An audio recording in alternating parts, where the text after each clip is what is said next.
So I was recently listening to the PBD podcast, one of my favorites, and they referenced an article from Pew Research Center that says only 45% of adults from 18 to 34 years old can describe themselves as completely financially independent. And this is specifically regarding to their parents. Like they don't rely on their parents. So that means 55% of adults that are in the millennial and Gen Z generations still rely on their parents. And that blows my mind.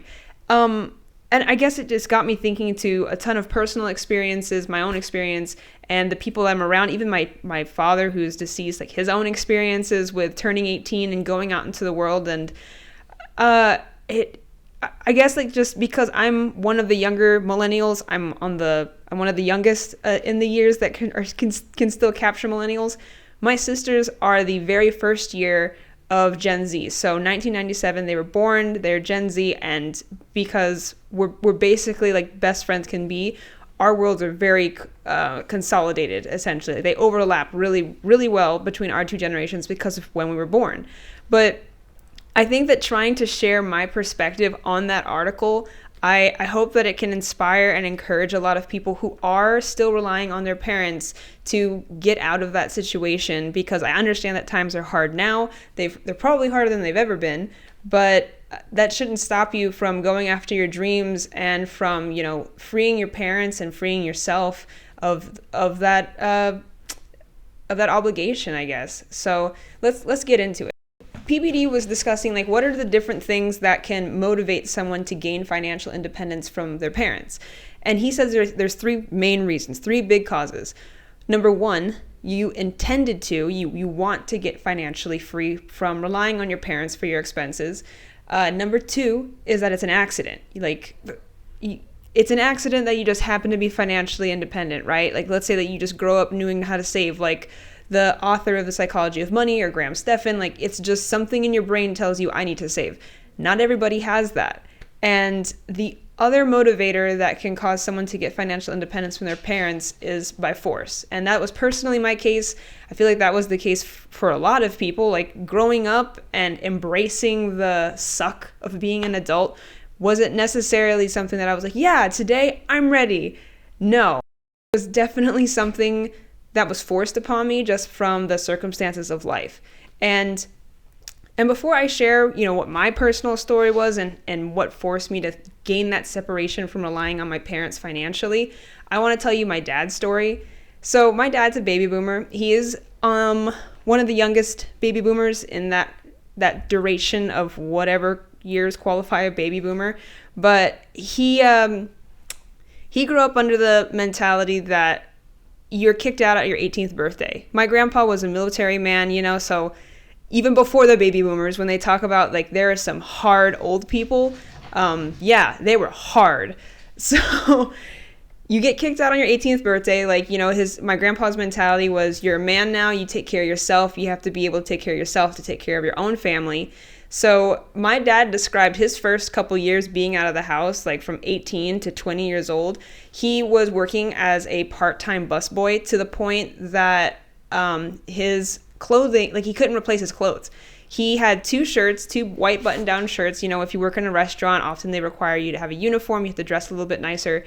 So he had his button-down white shirt, and he only had the two of them. So he said that he would work the 5 days and just keep rotating those two shirts off and on, washing the shirts every single day, because after, 6 months, he would start to have these yellow stains from the sweat. And being that poor, where you're barely able to afford rent, he couldn't even replace his work clothing. So he was just constantly washing it. He would tell me stories about how when he was working in construction, so after he was a busboy, he went to work into construction. He would tell me how his meal for the entire day would be one can of, chicken Campbell's soup or something, and he would split that with his dog. And he just found the dog. It's not like he is I want a dog. It was just, he found it, he took him in, and therefore he had to take care of it the best that he can, which wasn't much, but it was better than the dog starving on the streets. And I guess that it's this mentality of just how hard that is to to you can't even replace the dirty clothes that you have, to nowadays we have so many options to buy clothes through buy now, pay later, Klarna, Affirm, all these different options where buying clothes and buying things becomes so regular versus living a lifestyle where you just financially cannot. And that was my dad's experience. That's not every baby boomer's experience, but it continued into the fact that like he grew up, he got one pair of pants for Christmas. And I know a lot of dads will tell this story and people won't believe them, but my dad was serious. He has photos. So he would get one pair of jeans for Christmas every single year. And if that one pair of jeans, if they outgrew it, if it got to, if parts start to rip, if it was damaged, whatever, you sewed it. You re-sewed that pants. You would fix those pants. You would put a patch on it or something, but you'd have to wait a whole new year to get a pair of jeans. And I think that it just shows there are such different attitudes of our generation versus the baby boomer generation. And then I think back to, why was it even harder for my dad financially in the world? And I think to like my grandparents, they were products of the Great Depression.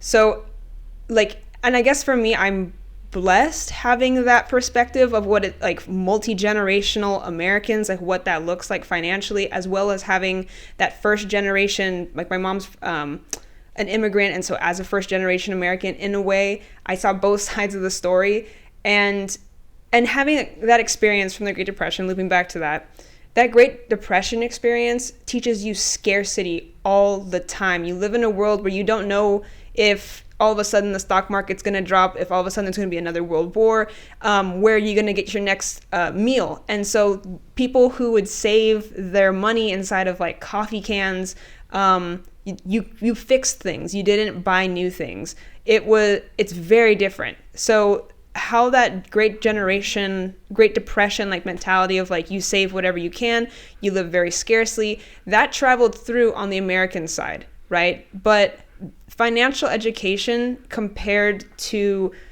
just saving money because of Great Depression or in a response to trauma, generational trauma, I don't think that really solves anything. So financial education is a completely different like category. And transitioning into my story, I was 22 years old when my dad passed away.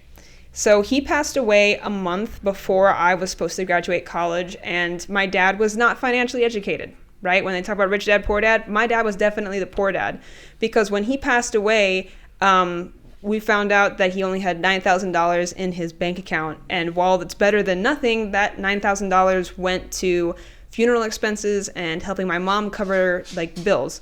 But ultimately, his 401k was emptied because he was paying for me to go to college with all of that money. And, I quickly realized that my mom also wasn't great with money either. So now that she was carrying on the burden of the hospital bills on top of their regular expenses on a single income, it was hard. It was hard to watch her go through that. Like our whole family was really struggling because it was this realization of how reliant we were on this one man, like, and his income. And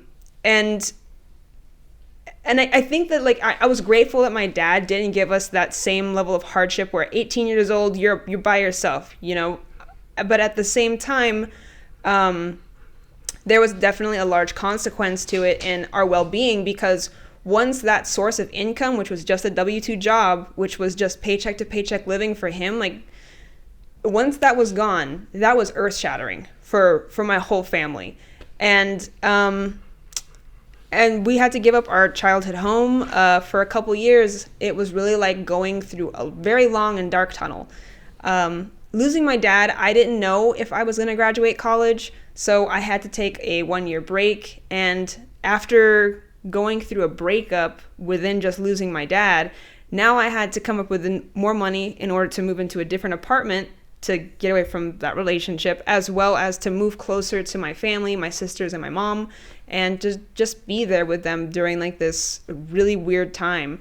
But with the loss of like my parents, like my mom had to move, like all of us had to move and just change our entire lives around. I had to give up college for a while, and I guess for me, it's just like when I read that statistic that so many people were still relying on their parents, it set off an alarm bell, like a really passionate alarm bell, because I wish that I had been more financially independent from my parents at 18. And, you know, like, to be honest, like, I was making more than minimum wage in my first job at 18 years old. And I was lifeguarding, but lifeguarding part-time or even full-time was not going to pay enough for an apartment, plus all the other expenses. Like, I don't know how anybody could go freshly into the world at 18 today and be like, yeah, I can afford an apartment, I can afford a car, I can afford my cell phone. That right there already seems to exceed minimum wage across the entire country. And so I can completely respect that. And I'm so grateful that my dad was willing to pay for my college, and that I was blessed that he helped me get a first car. But I think that, like, once that support is gone, it is earth-shattering. Like, I think it's just so underspoken to be blessed with having a good dad, like having a present dad. And I know that I was blessed. And I know that the philosophy that my dad had was the kids always come first. So if, for example, like the dads who are always like picking off the kids' plate when they're done eating, that was definitely my dad. Like, he ate the scraps. And I felt like my education was a burden on him after he passed. Like, I realized that by him paying for me to go to college, he was paying for my future out of his own 401k, his own retirement. He sacrificed his ability to retire in order for me to go to college. Whenever my dad would say that I'm never going to retire, I never realized it was because he was living life paycheck to paycheck, that any money he was able to save was just going back to his kids. So I think that just in hindsight, like, I was grateful that he gave me a much smoother transition into being able to be financially independent.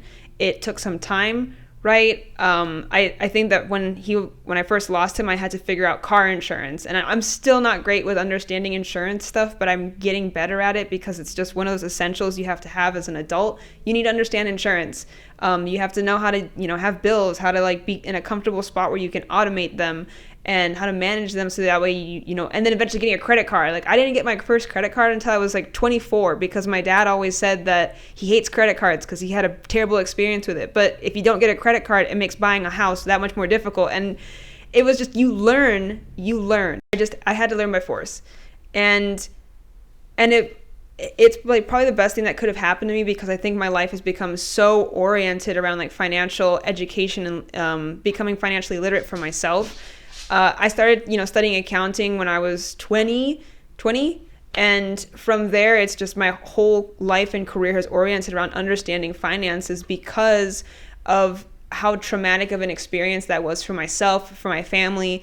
And today, I think that we're all much better off financially. Like, we all run budgets. We all like discuss our finances as a family. We all like discuss what our ideas are. If we wanted to buy a new house or whatever we're trying to do, we talk about it. And I think that in a way it keeps our community like financially aware, and like everybody's constantly covered. Like, we talk about life insurance, we like these important things of life that I feel like, like they create safety measures for you as an adult. And I know that facing adulthood without having a fat bank account or having all these assets, it is scary, but you have to put in the practice as being a person and just put in the discipline to do what it takes. I think that, how it started to get better for me once I finally got into that apartment, I had to take out a loan from my sister to move into that new apartment. And I did pay her back within like a month, but it was just, again, like living paycheck to paycheck. And I'm fortunate to say I moved out of that space. Like, I'm in a place where I have assets now and like life's better, but it's still like there's still so much more growth to go. And realizing that there's other people in this community, like not directly in my community. I feel like we all keep each other like pretty like self-aware. We all are keeping each other accountable for our financial situations and looking out for one another in our community. But there's a whole generation of people that, like my people, these are people that I'm going to have to share like the world with as we're growing up. Like, these are other people who have the chance of becoming politicians someday. And like, we're going to be like the world's leaders. But if the world's leaders are still struggling to pay their own bills in their own households, it's a conversation to be had. And I guess I just want this to be an awakening for anybody who's about to, face becoming an adult, or whether you're already an adult and it's been tough. It's possible to turn your life around. It's possible to pay off all that debt, and it takes discipline. Getting into that first apartment, I had a whole lifestyle change. I stopped going out entirely. I used to travel to California probably every 6 months, every 3 months, and that was totally gone away with now. I stayed at home. I cooked at home, and at some point I was able to afford HelloFresh just to learn how to cook. I bought those boxes. I bought those little pamphlet things because for some reason using that clicked a lot more with me. Using HelloFresh with their ingredients and instructions made it a lot easier for me to learn cooking than it was for me to watch videos, because I feel like I'd watch a video and I would forget all the ingredients. That was such a tangent. But anyways, it's becoming an adult and managing your finances is really a growing process. And I think that it takes a community sometimes. So if it takes living with your family members or your sisters, if you have siblings or if you have best friends, I think that living minimally for a long time in your 20s will take you a long way. So, I'm not exactly where I want to be, but I think that in comparison to all those averages we see out there, I think, fortunately, because of the effort my dad put into me, that, I got a head start in life. And I think that I'm still a little bit ahead of the rest of my generation, but that was a scary figure. And I think that it really encourages people to start getting creative, to problem solve, and to start reassessing their lives. How did people do this before? How did people survive during the Great Depression? And I thought back to those days, but I worry about my generation too, because I think that there was a lot of things that were already coming into fruition before we had any chance to even see it coming. We were kids for a lot of the decisions the baby boomers made. And what's sad to me is our generation gets this rap that we don't take accountability. And I really disagree with that, because I think there's things we take accountability for that the other generation doesn't, and vice versa. I think that we've taken accountability for the environment, for social issues. And while those things, caring about the environment and social issues, come from a place of being in comfort. There's a book that, and I forgot the author, but I'll add him inside of the bio at the end of this video. But the author wrote a book called The Comfort Crisis. And The Comfort Crisis discusses the concept of essentially how human beings, our psychology is geared to create comfort. The whole reason that we create technology and then come to the point where we're mass producing it is because that technology has given us a level of comfort that must now be standard. For example, if you think about Romans, how plumbing, fountains, all of that it was integrated into their society. It was part of normal life that there was clean water, and that's what made their society continue to grow and expand. Certain technological devices, it could even be farming. You think of the cars, how the car has transformed all of America, where now our psychology is we want things fast as possible, because we got used to being able to go in a car and do things faster than we could on a horse or walking. And all these different little moments in our history are what fuel our society and our culture.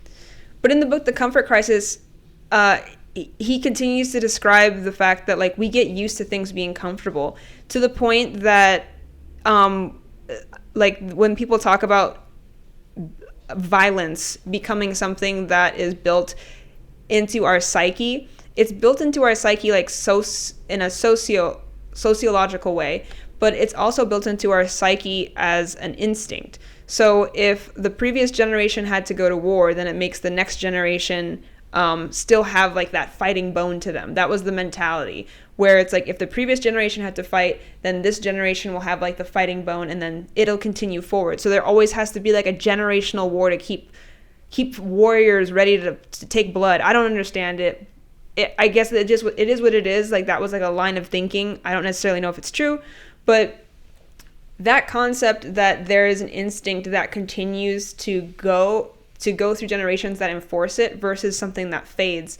And I think that we have really moved away, the millennial generation has moved away from a lot of the baby boomer thinking of like mental health doesn't exist, or the environment doesn't matter. And I'm not saying that all baby boomers believe that, but I think that for a really long time, that's what they were stereotypically associated to believe.